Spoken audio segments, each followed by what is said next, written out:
Selamat pagi, anak-anakku yang terkasih. Mari kita melanjutkan pembahasan kristologi kita pada pagi hari ini, atau siang hari ini, atau jika kalian mengakses malam hari, ya pada malam hari ini. Ya, tentang kristologi, isu dan tantangannya pada abad 19 dan 20.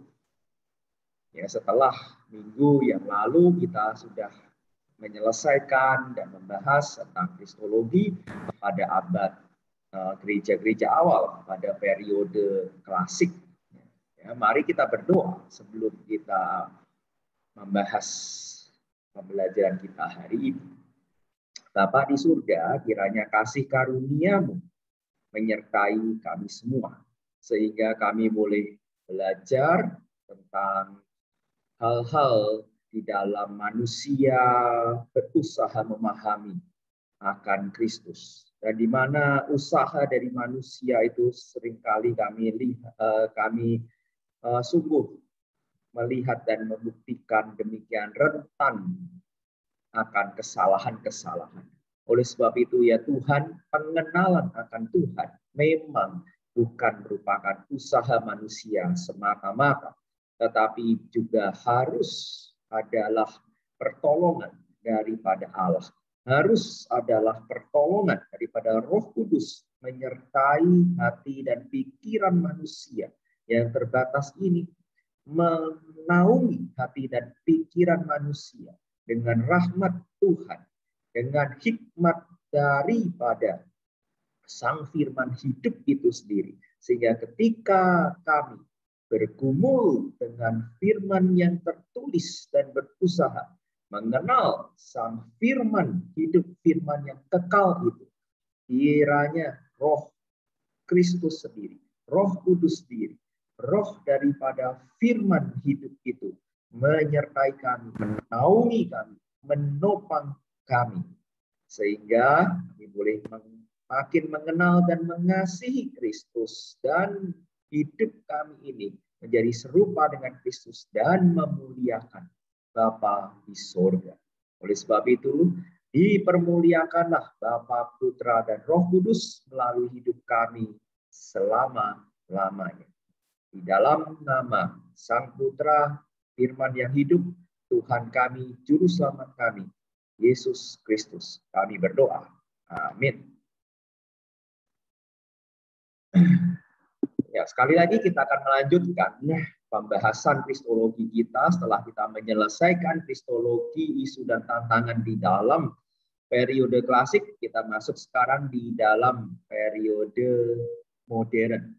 Ya, pada seringkali filsafat modern dianggap dimulai daripada abad 16-17, mencapai puncaknya pada abad 17-18, ya, lalu kemudian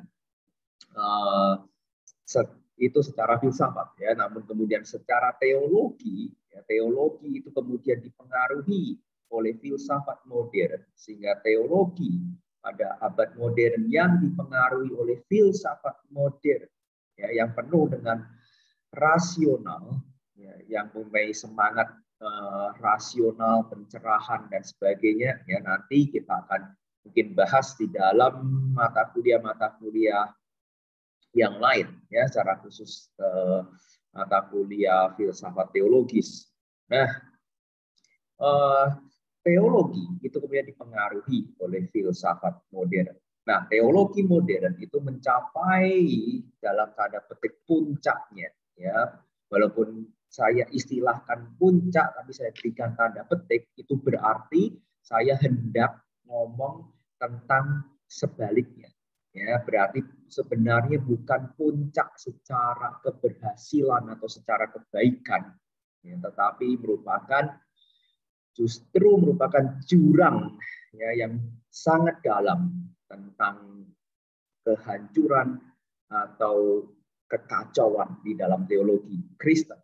Ya, nah, ini yang tadi saya istilahkan dengan dalam tanda petik puncak daripada teologi modern itu pada abad 19 dan 20. Lalu kemudian sangat mempengaruhi gereja ya, sehingga kemudian dengan pemahaman dan dalam tanda petik lagi iman akan teologi modern, ya, yang dipengaruhi oleh filsafat modern, akhirnya kemudian kekristenan itu seakan-akan tidak lagi memiliki Kristus, dalam arti tidak lagi mempercayai Kristus yang ada di dalam firman Tuhan. Ya. Nah, jadi abad 19-20 bisa dikatakan periode kristologi yang kedua. Ya. Nah, abad awal sampai dengan abad pertengahan, ya, bisa dikatakan sebagai periode kristologi pertama, di mana orang-orang percaya berusaha mengenal Kristus, merumuskan keyakinan-keyakinan dan ajaran-ajaran teologis tentang Kristus. Walaupun di minggu lalu kita menjumpai juga ada ketidaktepatan, kesalahan-kesalahan di dalam memahami Duinatur misalnya, ya, dari Nestorianisme, Ebionit, Arianisme, Apolinaris, Gnostisisme, monofisit, ya, lalu ajaran-ajaran yang lain yang kita sudah lewati minggu lalu. Nah, tapi paling tidak mereka masih berusaha untuk memahami, ya, seperti apa Kristus, ya, yang ada di dalam Alkitab. Walaupun sekali lagi karena ketidaktelitian, ya, kemudian kesalahan dan sebagainya, itu membawa penyimpangan-penyimpangan di dalam memahami bagaimana Kristus adalah Allah dan manusia yang sejati, yang utuh, ya, di dalam satu pribadi, di dalam dua natur. Nah,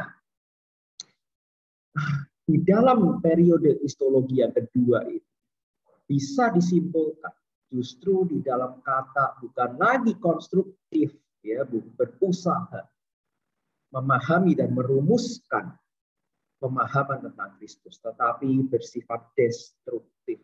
Destruktif, ya, berarti malah menghancurkan rumusan-rumusan kekristenan yang selama ini dipercayai. Sekali lagi, di dalam periode pertama muncul pengakuan iman Nisea, Konstantinopel, muncul pengakuan iman Chalcedon, muncul pemikiran-pemikiran teologi dan kristologi, ya, yang luar biasa dari bapak-bapak gereja, Athanasius, Agustinus, ya, kemudian di dalam abad pertengahan, ya, ada Peter Abelard, ada Bernard Clairvaux, ya, dan ada Thomas Aquinas, dan semuanya berusaha, ya, membangun sebuah kristologi yang bersifat konstruktif. Ya.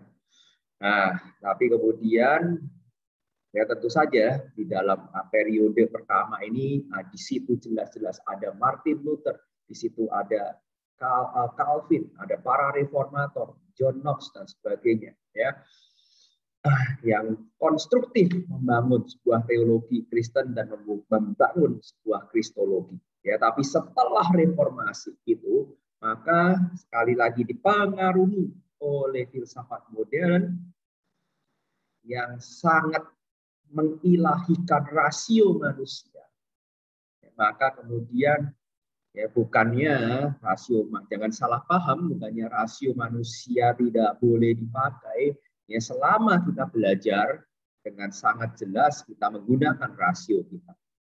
Selama kita belajar, ya, sampai dengan detik ini, ya, sangat jelas Bapak seringkali menegaskan dan memanggil kita untuk mengenal dan mengasihi Allah dengan segenap hati kita, jiwa kita, kekuatan kita, dan akal budi kita. Dan rasio kita harus digunakan secara maksimal untuk mengenal Allah dan mengasihi Allah.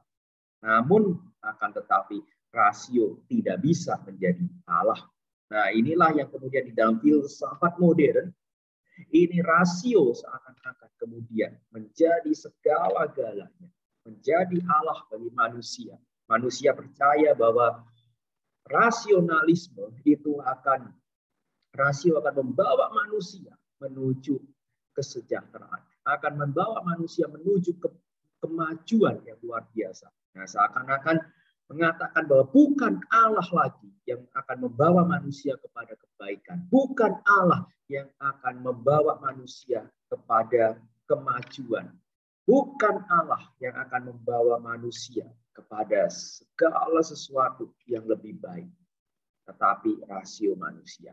Nah, begitu rasio manusia itu dijadikan oleh Allah, ya bukan hanya juga rasio, tetapi filsafat modern memiliki semangat humanisme, ya bukan hanya rasionalisme, tetapi juga humanisme. Humanisme berarti manusia itu sendiri, ya manusia itu sendiri seakan-akan menjadi pusat daripada alam semesta. Manusia sendiri menjadi pusat daripada segala sesuatu. Manusia sendiri adalah Allah. Nah, begitu manusia dan rasio manusia dijadikan ilahi, diilahikan, maka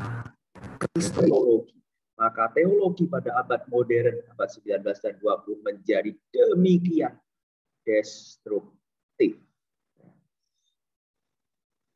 Nah, kita mulai dari perkataan daripada Friedrich Schleiermacher, teolog, ya, dalam tanda petik lagi, ya, teolog, tapi sebenarnya menghancurkan dan merongrong fondasi-fondasi kekristenan, ya, yang selama ini dibangun oleh bapak-bapak gereja, ya, sehingga saya menggunakan kata dalam tanda petik teolog. Ya.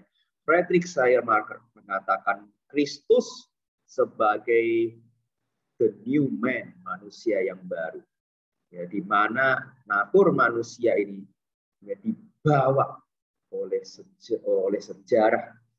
Ya, ini ada pengaruh daripada filsafat Hegel, ya, di mana di dalam sejarah ini bersifat ilahi dan membawa manusia kepada dalam tanda petik evolusi, manusia ini menjadi ilahi, menjadi Allah. Nah,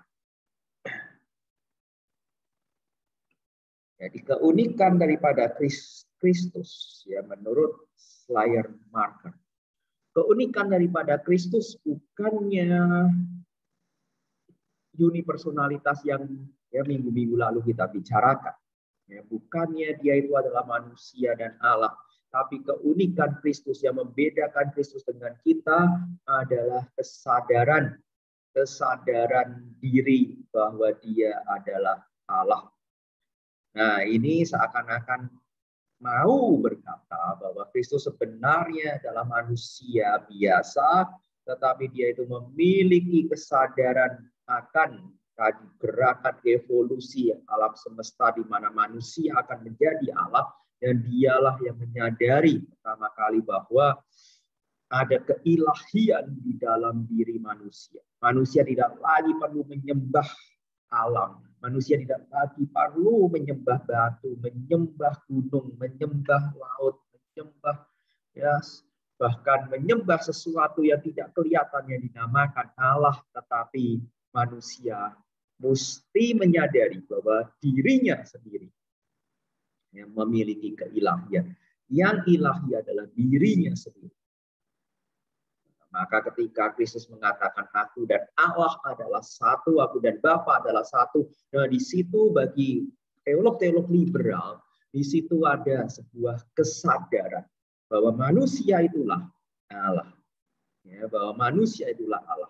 Ingat kembali tadi Bapak sudah singgung di depan tentang spirit atau semangat atau roh humanisme di dalam filsafat modern yang masuk di dalam teologi modern, masuk di dalam kekristenan, bahwa manusia akan dipandang menjadi Allah. Nah, jadi hakikat Kristus yang superior adalah perfect God consciousness. Kesadaran diri bahwa diri manusia dirinya adalah Allah. Ya, sehingga teolog-teolog modern mendorong, filsafat modern mendorong manusia menyadari bahwa dirinya adalah Allah. Dan dengan kesadaran, dengan keyakinan dan kepercayaan diri, manusia akan mampu melakukan segala sesuatu. Ya, nothing impossible. Tapi tidak ada nothing impossible with God, tidak. Ya, tapi nothing impossible, titik. Ya. Nah, ini bukankah seringkali kita juga ya, sudah demikian terpengaruh ya, sehingga kemudian banyak motivator-motivator, banyak buku-buku, banyak status-status, ya banyak influencer-influencer ya terus mendorong kita untuk percaya ya bahwa kalau kita yakin, kita punya pikiran yang positif, maka segala sesuatu mungkin. Manusia bisa melakukan segala sesuatu. Ya, yang kemudian tidak dikatakan di dalam tanda kurung, yang tidak dikatakan atau di dalam hati, karena manusia adalah Allah. Nah, karena jelas hanya satu pribadi yang maha kuasa, yaitu Allah pencipta yang kekal. Tetapi ketika manusia tidak mengenal Allah pencipta, manusia melihat pada dirinya sendiri dan merasa bahwa gambar dan rupa dirinya yang memang kemudian memiliki kemampuan-kemampuan yang luar biasa, manusia menganggap dirinya sendiri kemudian adalah Allah itu. Wow, ini adalah sebuah ya kehancuran sebenarnya yang luar biasa, baik di dalam teologi maupun sebenarnya di dalam kemanusiaan. Manusia merasa bahwa dirinya sedang naik ya, pada saat sedang naik, sedang maju. Sebenarnya pada saat manusia mengatakan dirinya adalah Allah, segala sesuatu mungkin dari diri manusia sendiri. Itu bukan sebenarnya kemajuan yang sejati. Bukan sedang naik, tapi justru sedang makin turun, jatuh di dalam dosa. Nah, Albert Ritschl mengatakan kemudian sebenarnya karya Kristus itu lebih penting daripada pribadi Kristus. Nah, kalau dalam periode kristologi sebelumnya, kita melihat bahwa pribadi Kristus yang adalah Allah dan manusia itulah yang penting. Ya, selain memang karyanya juga sama pentingnya. Ya, sama pentingnya pribadi Kristus yang adalah Allah dan manusia. Dengan karyanya yang mati di kayu salib dan bangkit bagi kita, ya, pribadi dan karya Kristus itulah yang menyelamatkan kita. Tapi di dalam teologi modern ini, Albert Ritschl misalnya mengatakan bahwa kita tidak perlu peduli, kita tidak perlu begitu peduli dengan pribadi Kristus. Dia itu mau Allah manusia, mau apa, mau Allah saja, mau manusia saja, mau Allah manusia, mau seperti apa, tidak begitu penting bagi Albert Ritschl. Yang penting adalah karyanya. Ya, karya apa yang dimaksud oleh Albert Ritschl, Schleiermacher, ya, Adolf von Harnack, ya, Rudolf Bultmann, ini nama-nama yang akan muncul setelah ini, ya, para teolog modern ini. Karya apa yang penting?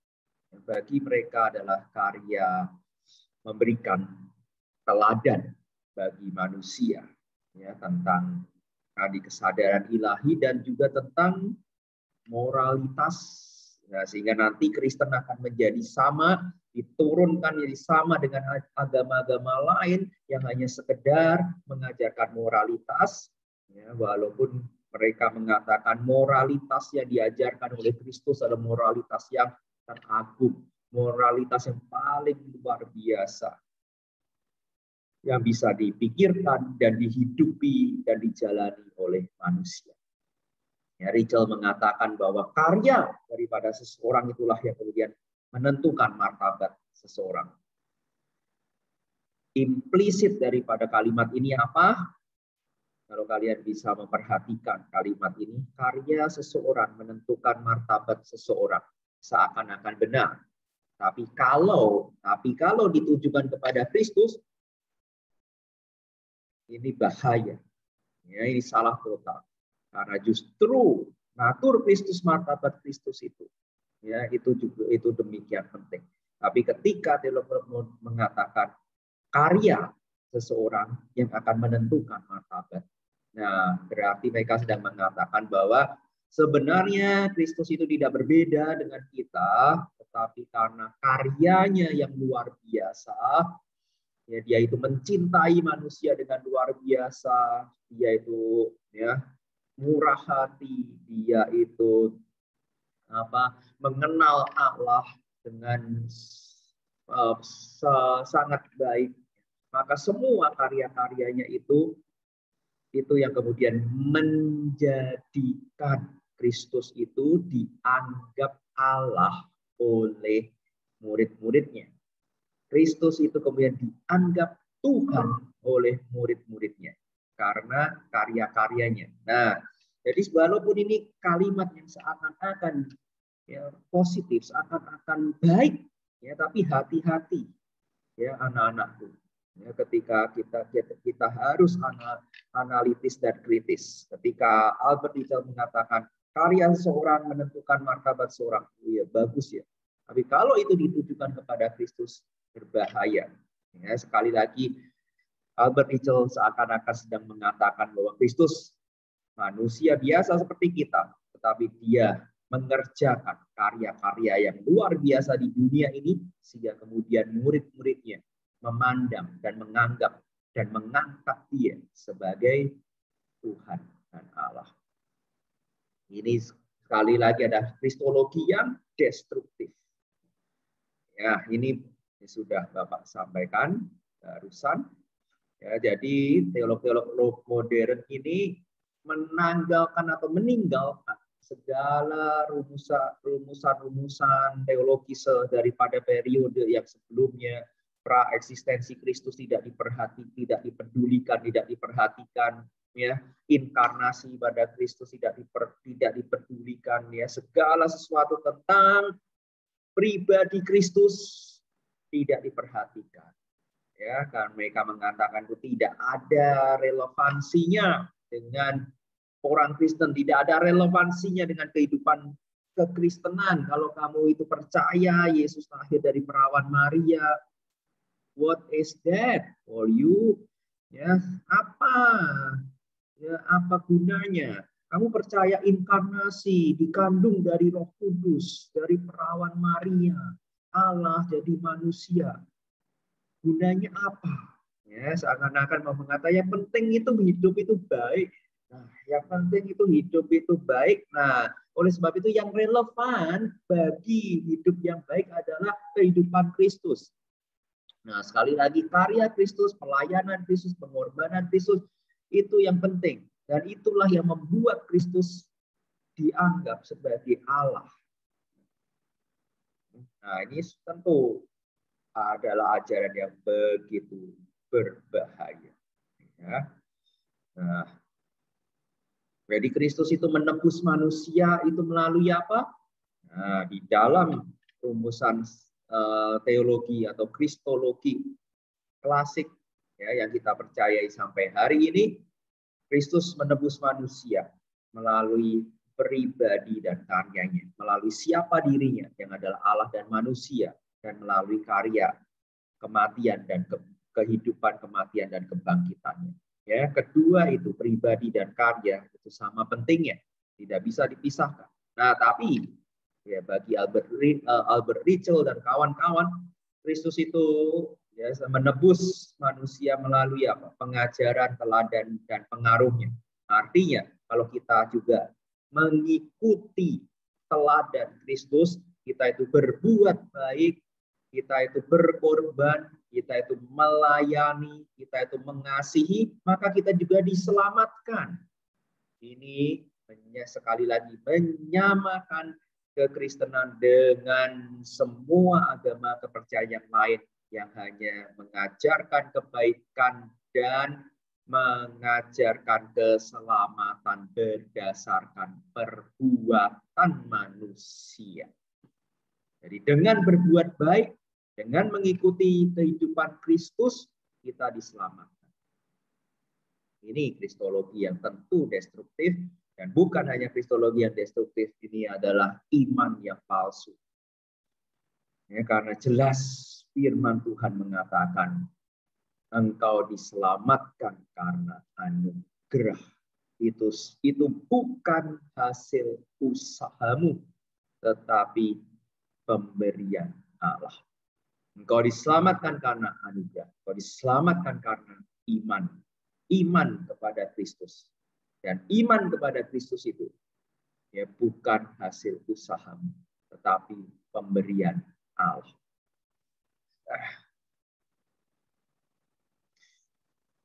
Jadi doktrin yang kita bicarakan minggu lalu tentang Donatur Kristus, yaitu hilang punah di dalam teologi modern. Ya, tidak dibahas lagi, tidak penting lagi. Tapi sekarang ya seperti agama-agama timur, agama-agama kuno, ya, bagaimana ide panteistik, ya, Allah di dalam segala sesuatu, Allah apa kita adalah Allah. Nah, itu merasuki teologi modern, ya. Allah berdiam di dalam kemanusiaan, manusia adalah Allah. Tentu saja kita juga ya percaya hal itu di dalam perspektif yang sama sekali berbeda, bahwa ketika kita percaya kepada Kristus, ya, Roh Kudus itu diberikan kepada kita. Roh Allah itu bersama-sama dengan kita. Kristus menyertai kita selama-lamanya. Tetapi itu tidak membuat kita menjadi Allah. Ya, kita tetap menyadari. Ya, kita tetap menyadari dan menegaskan manusia bukan Allah. Manusia adalah ciptaan Allah. Allah adalah pencipta manusia. Dan ketika Sang Pencipta itu ya, bersedia memberikan rohnya, berikan Roh Kudus bersama-sama dengan kita, menyertai kita, memampukan kita, maka itu adalah anugerah. Maka itu adalah ya keindahan di dalam kehidupan Kristen. Ya, tapi sekali lagi kekristenan sejati tidak mengajarkan bahwa kita adalah Allah. Ya, kita adalah ciptaan Allah. Walaupun demikian mulia, kita adalah gambar dan rupa Allah. Ya, tetapi juga rusak sehingga Allah menebus kita melalui pribadi dan karyanya, melalui pribadi dan karya Kristus. Dan kemudian ketika kita percaya, beriman kepada Injil Kristus Yesus, maka Roh Kudus, Roh Kristus bersama-sama diam di dalam diri kita. Dan sekali lagi tidak menjadikan kita adalah Allah. Nah, ini yang tadi sempat juga sudah singgung di depan, bahwa ada pengaruh daripada ajaran evolusi, dan di mana manusia itu seakan-akan terus bergerak sampai dia itu menyadari bahwa dirinya sendiri adalah Allah, sehingga tidak perlu lagi menyembah apapun lagi. Ya, sembahlah ya, atau muliakanlah diri kita sendiri menurut ajaran modern. Ya, itu pada intinya manusia itu ilahi. Ya, kita tidak berbeda dengan Kristus. Kemudian teologi modern itu juga mencari historical Jesus, ya, berusaha mencari dokumen-dokumen, penemuan-penemuan, ya, naskah-naskah yang menceritakan Yesus, tentang Yesus. Seakan-akan baik dong Pak ya, kepengen melihat Yesus itu sebenarnya seperti apa. Yes ya. Tapi mereka itu punya niat di belakangnya, mereka itu yakin bahwa ketika makin banyak naskah-naskah itu ditemukan dan dipelajari, mereka itu akan membuktikan, ya, mereka berharap bisa membuktikan bahwa Yesus yang pernah hidup ini akan berbeda total dengan Yesus yang ada di dalam Alkitab. Nah, jadi mereka berusaha menemukan dokumen-dokumen sejarah ya yang kuno untuk kemudian melihat ya Yesus yang asli seperti apa. merasa bahwa Yesus yang ada di dalam Alkitab ini bukan Yesus yang asli. Yesus yang ada di dalam Alkitab ini adalah Yesus versi daripada murid-muridnya. Versi Yohanes, versi Petrus, versi Paulus. Ya, terutama Paulus yang paling banyak menulis sampai 13 kitab Perjanjian Baru. Ya, nah, jadi mereka berusaha seperti itu, ya, walaupun sepertinya baik mau mencari tahu tentang Yesus yang historis, ya, tapi motivasinya sangat buruk, ya. Nah, David Strauss dan Ernest Renan ini menjadi pelopor, ya, menjadi tokoh yang terkenal di dalam gerakan ini. Ya. Nah, mereka akan berusaha, mereka punya tesis, ya, dan mereka tidak menemukan bukti sama sekali sebetulnya, ya. Nah, tapi mereka memiliki tesis itu artinya opini, pemikiran yang belum dibuktikan, ya. Karena tesis ini kemudian harus diuji, ya, diuji dengan data-data, bukti-bukti, ya. Nah, kemudian baru menjadi hipotesis, ya. Nah, Yesus adalah manusia yang baik dan saleh, guru spiritual, guru moral yang besar, ya. Tapi Yesus ini sebenarnya manusia biasa, ya, yang tidak bisa membuat mukjizat, tapi kemudian diceritakan oleh murid-muridnya bisa ini, bisa itu, ya. Nah, intinya Yesus sama sekali bukan pribadi kedua dari Allah Tritunggal. Wow, itu cerita apa itu bagi mereka? Ya, itu cerita yang tidak masuk akal, ya, tentang Logos menjadi manusia, ya, bagi mereka yang tidak masuk akal. Nah, Adolf von Harnack adalah tokoh yang paling dalam tanda petik, ya, dalam tanda petik lagi puncak. Nah, yang saya maksud puncak sekali lagi adalah justru jurang yang paling menghancurkan bagi kekristenan. Nah, Adolf von Harnack ini mengatakan bahwa Injil Alkitab kita ini, ya, Alkitab kita ini tidak memberikan kepada manusia itu biografi Yesus yang komplit dan komprehensif, ya. Buktinya tidak ada, ya, cerita tentang masa anak-anak Yesus, ya, masa remaja Yesus, tidak ada begitu, ya. Nah, tentu saja, ya, karena memang Alkitab ini menjadi wahyu khusus Allah tentang bagaimana Allah menyelamatkan manusia, ya. Jadi memang berpusat pada tindakan keselamatan Allah, yaitu bagaimana Allah menjadi manusia dan kemudian bagaimana Allah mati dan bangkit bagi manusia. Sehingga ya jelas memang tidak ada cerita-cerita tentang masa kecil Yesus, masa remaja Yesus, ya, dan seterusnya. Nah, perhatikan poin-poin berikut ini, ya, yang sangat penting di dalam pemikiran Adolf von Harnack, ya. Nah, yang pertama, Yesus itu bagi Adolf von Harnack Yesus itu hanya hidup di periode di mana masyarakat itu tidak paham tentang hal-hal yang luar biasa. Sehingga kalau terjadi hal-hal yang luar biasa, itu orang-orang pada zaman itu mengatakan itu mukjizat. Padahal itu merupakan mungkin fenomena alam.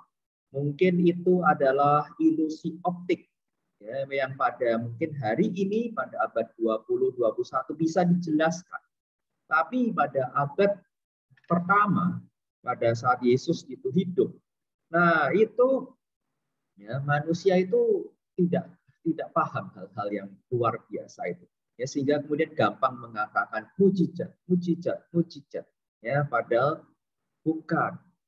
Nah, ini pemikiran-pemikiran yang bisa meracuni kita, ya, tentu saja seakan-akan, ya, rasional. Sekali lagi, manusia modern, teolog modern sedang mau menggunakan rasionya, ya, untuk kemudian menjadi penentu segala sesuatu, menjadi penentu kebenaran, ya, dan bahkan menjadi penentu apakah Allah ada atau tidak. Ya. Nah, padahal justru sebenarnya rasio ini harusnya melayani Allah. Rasio ini harusnya mengafirmasi ya, bahwa rasio ini diciptakan oleh Allah dan digunakan semaksimal mungkin untuk mengenal dan mengasihi Allah. Tetapi di dalam filsafat modern dan teologi modern, rasio akan dipakai untuk meniadakan Allah, untuk menyangkali segala tindakan keselamatan daripada Allah. Sangat destruktif ya. Nah, kemudian Harnack juga mengatakan bahwa pada masa itu banyak kasus-kasus ya di mana mujizat-mujizat itu diceritakan untuk orang-orang yang terkenal. Ya, umpamanya tokoh siapa begitu. Nah, itu manusia biasa tokoh itu, tapi kemudian ketika karena demikian besar pengaruhnya kepada masyarakat, ketika tokoh itu mati, maka kemudian masyarakat itu memberi bumbu-bumbu cerita-cerita rakyat, ya, legenda-legenda, mitos-mitos tentang tokoh itu. Seakan-akan tokoh itu, wow, luar biasa. Seakan-akan tokoh itu bisa melakukan mujizat ini, mujizat itu. Padahal sebenarnya tidak, ya, hanya karena memang dia itu tokoh yang terkenal, tokoh yang hebat, pelayanannya, kecinta kasihnya misalnya, ya. Tapi kemudian ketika dia mati, ya, masyarakat itu membuat mitos tentang dia, ya. Lalu kemudian yang ketiga, bahwa bagi filsafat modern ya, yang sangat rasional, yang kemudian mempengaruhi teologi modern, maka tidak ada mujizat, ya, tidak ada mujizat. Semua sesuatu di dalam alam ini ya sudah diatur oleh hukum alam, ya, sangat naturalistik, ya, bahwa ya, tidak ada Allah, ya, bahwa segala sesuatu ya sudah diatur oleh alam sedemikian rupa terjadi seperti ini. Nah, sehingga tidak ada mujizat. Nah, sehingga sebenarnya cerita-cerita mujizat di dalam Alkitab ya bisa ditafsirkan ulang. Ya, misalnya Musa membelah laut, ya, Teberau, ya. Wow, Musa membelah laut Merah. Itu sebenarnya, ya, itu sebenarnya ada angin apa begitu, ya, ada angin apa pada bulan apa, pada musim apa yang bertiup sangat keras, ya, sehingga kemudian bisa membuat air itu ya menjadi dangkal, ya. Lalu apa kemudian ada umpamanya ada gerhana atau ada fenomena matahari atau fenomena bulan yang mempengaruhi gravitasi sehingga menarik air itu menjadi surut, ya. Gravitasi menarik air menjadi surut, angin membantu, ya, menjadi demikian surut, ya, sehingga kemudian bangsa Israel bisa menyeberang Laut Merah itu. Wow, ya Pak, masuk akal ya Pak, ya. Ya, seakan-akan masuk akal, ya. Tapi kemudian jadi tidak masuk akal juga, ya. Kemudian kalau memang laut itu dangkal, ya, bagaimana tentara Mesir kok bisa tenggelam di lautan yang dangkal begitu, ya. Nah, lalu kemudian ada banyak hal-hal yang kita tidak mengerti, ya.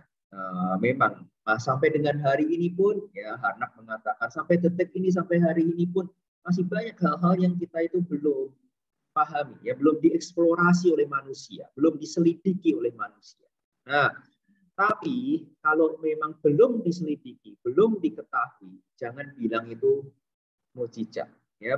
Jangan bilang itu ajaib, miracle, ya. Tidak ada miracle, ya. Bilang saja itu marvel, ya, marvelous, itu mengherankan. Nah, tapi nanti kita selidiki, ya. Nanti kita selidiki, nanti kita eksplorasi. Nah, baru nanti kita bisa jelaskan bahwa itu bukan miracle, ya, bahwa itu bukan ajaib, ya, bahwa itu bukan mujizat, bahwa itu bukan sihir. Nah, kira itu yang disampaikan oleh Adolf von Harnack. Ya, pahami dengan betul ya poin-poin daripada Adolf von Harnack, ya, karena di dalam ujian-ujian biasanya Bapak akan menanyakan tentang poin daripada liberal teologi daripada Harnack itu. Ya. Nah, Martin Kahler juga mengatakan mirip terus-menerus dari Rachel, Ernest Strauss, ya, Adolf von Harnack, Martin Kahler, bahwa Yesus yang ada di Injil, Yesus yang ada di Injil, ini Yesus yang punya pengaruh besar pada murid-muridnya.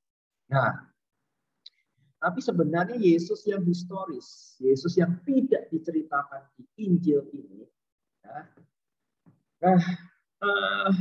ini hanya punya pengaruh yang kecil, ya. Nah, tapi kemudian Yohanes, Petrus, Paulus, ya, segelintir murid-muridnya, ini kemudian pandai mengkonstruksi cerita, ya, sehingga kemudian Yesus iman, the Christ of faith, ya, itu kemudian disebarluaskan oleh murid-muridnya, yes, menjadi tokoh yang, ya, luar biasa dan menjadi tokoh yang bisa kemudian mempengaruhi sejarah sampai dengan hari ini.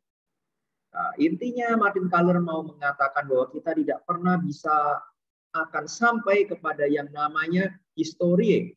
Historie ini adalah the thing in itself, jadi kejadian peristiwa yang sebenarnya. Karena apa? Karena memang manusia tidak pernah bisa sampai pada ketika ada sebuah kejadian, manusia akan melihat kejadian itu sesuai dengan perspektifnya, ya, sesuai dengan sudut pandangnya, sesuai dengan pengalamannya, dan manusia menafsirkan kejadian itu. Manusia yang lain yang melihat kejadian yang sama, nah ini bisa memiliki sudut pandang yang berbeda dan mempunyai cerita yang berbeda. Umpamanya tentang kejadian yang baru saja, ya, beberapa puluh tahun yang lalu saja, umpamanya apa yang terjadi pada tanggal 30 September misalnya. Nah, ini pelaku-pelaku sejarah, ya, militer, Orde Baru, ya, keluarga daripada korban-korban yang dianggap sebagai pengikut Partai Komunis, ya, keluarga-keluarga, ya, yang kemudian ditekan, keluarga dari proklamator Pak Soekarno, keluarga dari Pak Soeharto. Nah, ini semuanya memiliki cerita yang berbeda tentang apa yang terjadi di tanggal 30 September 1965. Ini padahal, dan itu membingungkan kita, ya, padahal ini baru terjadi beberapa puluh tahun yang lalu. Tapi versi sejarah ini bisa berbeda. Nah, Martin Kahler kemudian mau mengatakan, apalagi kejadian yang terjadi di abad pertama itu tentang Yesus. Siapa yang tahu apa yang sesungguhnya? Wow, ini pemikiran seperti ini, ya, memang sangat rasional sekali lagi, ya, dan sangat menghancurkan iman kita. Ya. Oleh sebab itu guys, ya, Efesus 4, ya, ayat 16 mengatakan, ya, jangan kita itu seperti anak-anak yang diombang-ambingkan oleh rupa-rupa angin pengajaran, oleh permainan palsu manusia di dalam kelicikan mereka. Tetapi Efesus pasal 4 ayat 16 mengatakan, dengan teguh, kita harus dengan teguh berpegang kepada kebenaran. Di dalam kasih kita bertumbuh di dalam segala hal menuju Kristus yang adalah kepala. Nah, yang bagian terakhir di dalam materi hari ini, yaitu tentang demitologisasi. dari Rudolf Bultmann. Ya, Rudolf Bultmann mengatakan inkarnasi tidak bisa dipandang sebagai cerita literal, ya, yang hurufiah yang terjadi seperti itu. Roh Kudus menaungi perawan Maria. Wow, itu tidak mungkin ya bagi Rudolf Bultmann. Ya, cerita inkarnasi itu adalah cerita yang diterima ya sebagai cerita yang ditujukan untuk orang-orang terkenal. Ya, misalnya cerita kelahiran Hercules, cerita tentang kelahiran Romus dan Romulus, pendiri kerajaan Roma, ya, yang diceritakan juga dengan ajaib. Hercules diceritakan dengan ajaib, ya, kelahiran daripada ya siapapun, ya, tokoh-tokoh terkenal itu pasti diceritakan dengan bumbu-bumbu yang ajaib. Nah, Yesus juga ya mesti dilihat seperti itu. Sepertinya masuk akal? Well, tapi kalau kalian kaitkan dengan seluruh nubuat daripada perjanjian lama, Yesus sudah dinubuatkan. Cerita Yesus bukan hanya ya cerita pada saat itu, tetapi merupakan penggenapan daripada seluruh kisah dan proklamasi dari para nabi perjanjian lama ribuan tahun sebelumnya. Tepat digenapi di dalam Yesus. Nah, jadi bagi Rudolf Bultmann, cerita-cerita di dalam Alkitab itu harus ditafsirkan ulang, ya.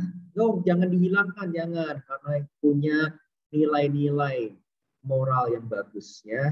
Jadi seperti cerita-cerita rakyat, ya, Malin Kundang, ya, cerita rakyat di daerah kita masing-masing, ya. Itu ceritanya pasti nggak masuk akal, tapi bagus untuk diceritakan terus, ya, jangan dihilangkan dari cerita dari sastra Indonesia, ya, karena itu akan mengajarkan banyak moralitas yang baik. Nah, jadi bagi Rudolf Bultmann, Injil hanya dipandang seperti itu, ya. Nah, apakah ya, Injil itu seperti itu, ya? Nah, apakah Injil itu hanya mitos? Ya. Kita bisa menjawab, ya, bahwa ide tentang Allah menjadi manusia ini bukan ide yang tidak masuk akal. Allah pencipta ya, menjadi manusia ini jelas rasional, ya. Nah, kalau manusia menjadi Allah itu tidak masuk akal, tidak rasional. Tetapi pencipta segala sesuatu yang maha kuasa mau menjadi manusia. Tidak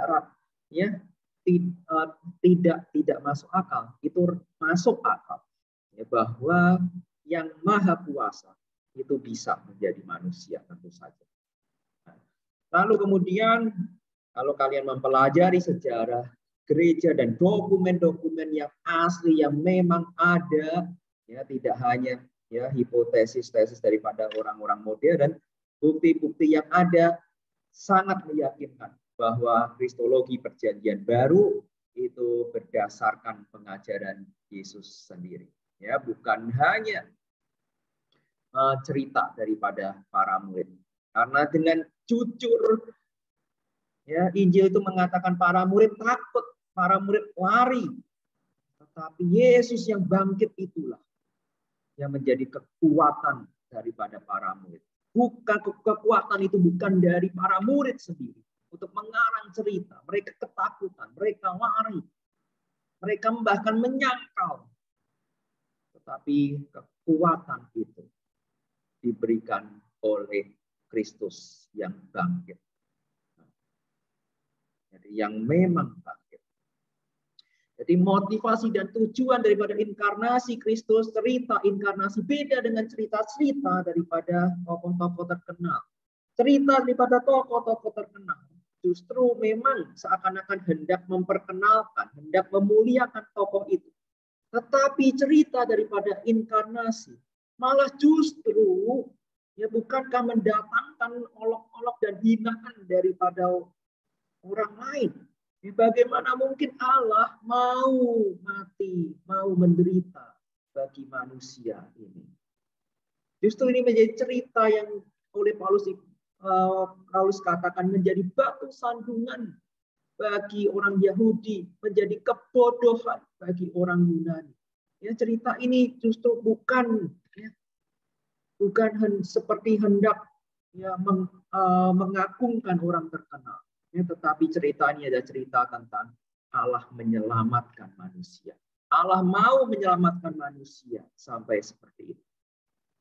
Ya, sehingga kesimpulannya bahwa inkarnasi Kristus itu ya hanya mitologi, hanya cerita rakyat, hanya mitos legenda yang sama seperti ya, cerita-cerita Hercules ya, itu tidak berdasar ya, dan kita tidak bisa mempercayainya, dan kita bisa tetap percaya bahwa Kristus adalah Tuhan dan juru selamat kita. Ya, mari kita berdoa. Bapa di surga, terima kasih. Kebenaran hari ini meneguhkan kami sekali lagi bahwa Kristus adalah Tuhan dan juru selamat. Walaupun di dalam perjalanan sejarah ada banyak usaha daripada manusia untuk menghancurkan kebenaran ini. Karena manusia hendak mengangkat dirinya sebagai Allah. Hendak menjadi sama seperti Allah. Dari sejak Eden sampai dengan hari ini. Tetapi anugerah Tuhan tidak habis-habisnya. Kesetiaan Tuhan tidak berakhir. Kesetiaan Tuhan tetap mengasihi manusia sampai mati bagi manusia dan memelihara kebenaran ini di dalam iman, di dalam hati kami masing-masing. Teguhkan iman kami, teguhkan kebenaran ini di dalam hati kami, di dalam hidup kami, sehingga hidup kami terus memuliakan Bapa, Putra, dan Roh Kudus. Di dalam satu nama, Kristus Yesus Tuhan dan Juru Selamat kami yang hidup. Kami berdoa. Amin. See you next week. I love you all and God bless you all.